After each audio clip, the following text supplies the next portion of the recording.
wabarakatuh. Kami dari kelompok 6 dengan tema makalah Hakikat Manusia. Perkenalkan, nama saya Alia Nafi, NIM 2023101017. Saya Siti Tasfia, NIM 2023101015. Saya Widya Azhara Duyanti, NIM 2023101044. Yang terhormat, Bapak Dr. Andes Amin Nurbaidi, Sarjana Agama, Magister Pendidikan Islam, selaku pengampu mata kuliah Pendidikan Agama Islam. Perkenankan kami dari kelompok 6 ingin mempresentasikan hasil diskusi kami yang bertemakan Hakikat Manusia. Hakikat manusia. Pendapat tentang hakikat manusia sangat beragam, tergantung pada sudut pandang masing-masing. Ada beberapa konsep tentang makna manusia, antara lain Homo sapiens, yaitu makhluk yang memiliki akal budi. Animal rasional, yaitu 3 makhluk yang memiliki kemampuan berpikir. Homo sapien, yaitu makhluk yang mempunyai kemampuan berbahasa. Homo faber atau Homo tool-making animal, yaitu makhluk yang mampu membuat perangkat peralatan. Persamaan dan perbedaan manusia dengan hewan. 1. Persamaan manusia dengan hewan. Sama-sama makhluk atau ciptaan Allah. Sama-sama diberi kebutuhan untuk makan dan minum. Sama-sama diberi hawa nafsu. Sama-sama diberi kebutuhan biologis atau seks. Sama-sama diberi penglihatan dan pendengaran.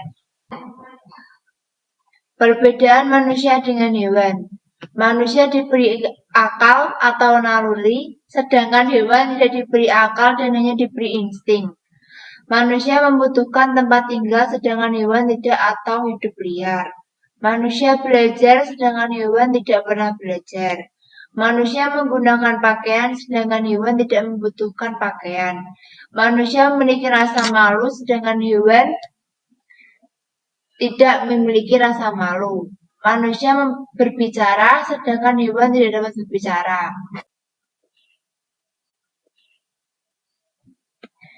Manusia dalam pandangan agama Hindu.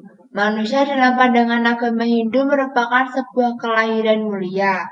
Manusia dianggap sebagai makhluk yang paling sempurna dibandingkan makhluk yang lain karena memiliki manah atau pikiran yang dapat digunakan sebagai upaya memilah perbuatan yang baik maupun perbuatan yang buruk.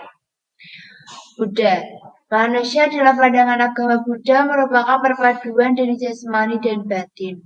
Jasmani dan batin keberadaannya adalah sebagai salah satu kesatuan yang tidak terpisahkan selama manusia hidup, juga sebagai perpaduan yang terus-menerus mengalami proses perubahan.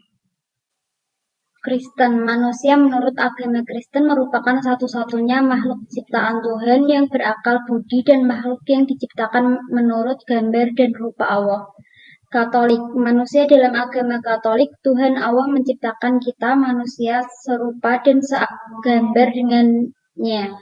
Maksudnya adalah manusia diberikan kemampuan, akal budi, dan naluri yang membedakan manusia dengan makhluk ciptaan Tuhan yang lainnya.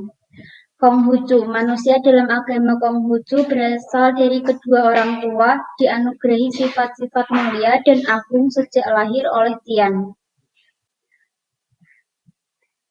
Manusia dalam pandangan Islam. Manusia adalah makhluk pilihan yang dimuliakan oleh Allah dari makhluk ciptaannya yang lainnya, dengan segala keistimewaan yang ada pada manusia, seperti akal manusia yang mampu membedakan antara yang baik dan yang buruk, kemudian memilihnya. Allah Subhanahu wa Ta'ala menciptakan manusia dengan sebaik-baiknya cipta dan menundukkan alam semesta baginya agar dia dapat memakmurkan dan memelihara, kemudian melestarikan keberlangsungan hidup di alam semesta ini. Unsur-unsur yang ada pada diri manusia. Keseimbangan kebutuhan. Kebutuhan dasar manusia merupakan unsur-unsur yang dibutuhkan oleh manusia dalam mempertahankan keseimbangan fisiologis maupun psikologis. Potensi dasar manusia. Dalam etimologi Islam, potensi dikenal dengan istilah fitrah. Fitrah berasal dari bahasa Arab, yaitu fitrah jamaknya fitrah, yang diartikan sebagai perangkai, tabiat, kejadian asli, agama, ciptaan, potensi manusia menurut Al-Quran. Potensi jasmani atau fisik, rohani atau spiritual, dan akal atau mind. C. Tugas manusia. 1. Ibadah. Ibadah juga berarti melaksanakan apa yang diperintahkan atau dicintai Allah Subhanahu wa Ta'ala dengan penuh kepasrahan dan sikap rendah diri pada Allah.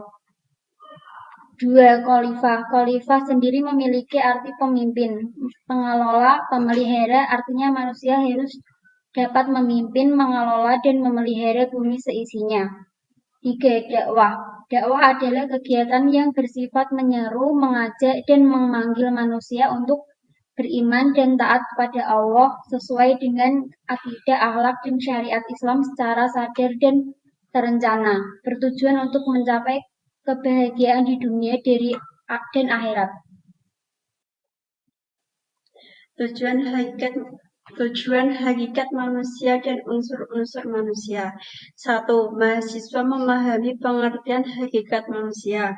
2. Mahasiswa dapat menerapkan hakikat manusia di dunia pendidikan.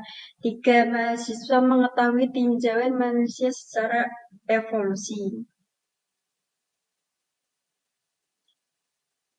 Manfaat. 1. Manfaat mempelajari hakikat manusia yaitu mempunyai keistimewaan, yakni dihadiahi akal dan pikiran. 2. Menyadarkan manusia agar manusia mampu mengenal, melihat, dan memahami realitas kehidupan yang ada di sekelilingnya. 3. Melalui akal dan pikiran manusia diberi kesempatan untuk mengelola alam semesta beserta isinya. Penjelasan. Manusia adalah makhluk yang berhadapan dengan dirinya sendiri dan juga menghadap kodrat.